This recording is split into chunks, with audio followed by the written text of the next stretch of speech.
le gouvernement décide d'une nouvelle procédure d'établissement des passeports de service pour réguler la délivrance du dit document au Togo. Cette mesure en vigueur depuis lundi 1er juillet 2024, vise à ne plus délivrer les passeports de service à des personnes qui ne sont pas des agents de l'État ni des collectivités ou de ces établissements publics. Délivrés par le ministère de la Sécurité et de la Protection civile qu'aux agents de l'État, des collectivités ou de ces établissements publics et à la demande des ministres utilisateurs et après accord du ministre secrétaire général du gouvernement pour des déplacements dans le cadre des missions officielles, il se fait que le passeport de service est de plus en plus délivré à des personnes non indiquées. Il a été donné de constater que des passeports de service sont demandés et délivrés à des personnes qui ne sont pas des agents de l'État ni des collectivités ou de ces établissements publics. De même, des autorisations de sortie du territoire national sont délivrées anarchiquement par certains départements ministériels. Cette pratique n'est pas sans préjudice sur la réputation, l'image de notre pays et la fiabilité des documents administratifs,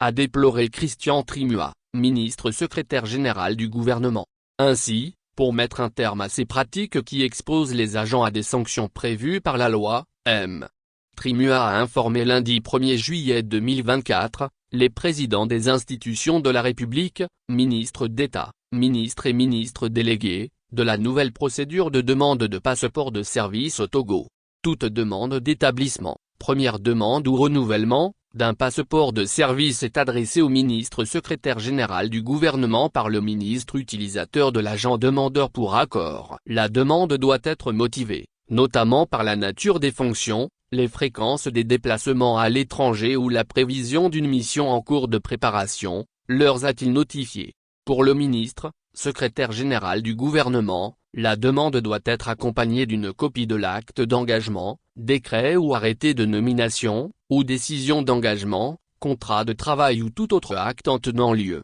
d'une copie de preuve de profession, attestation de travail et de présence au poste signé du ministre utilisateur et de 3 derniers bulletins de paie ou toute autre preuve que l'agent est bien rémunéré par une structure publique ou officielle. Quant à la demande de renouvellement, elle doit être accompagnée des pièces susmentionnées et de la copie de l'ancien passeport de service. Le demande approuvée par le ministre, secrétaire général du gouvernement est directement transmise par ses soins, au ministère chargé de la sécurité pour l'établissement du passeport, a-t-il expliqué avant d'ajouter, le dossier complet de demande d'établissement ou de renouvellement de passeport de service doit être ensuite adressé par le requérant lui-même, à la DGDN suivant la procédure habituelle, enregistrement en ligne, paiement de la quittance, dépôt des pièces originales plus 2 photos d'identité fond blanc. Toutefois rappelle-t-il qu'en cas de refus par le ministre, secrétaire général du gouvernement, une réponse motivée sera adressée au ministère demandeur.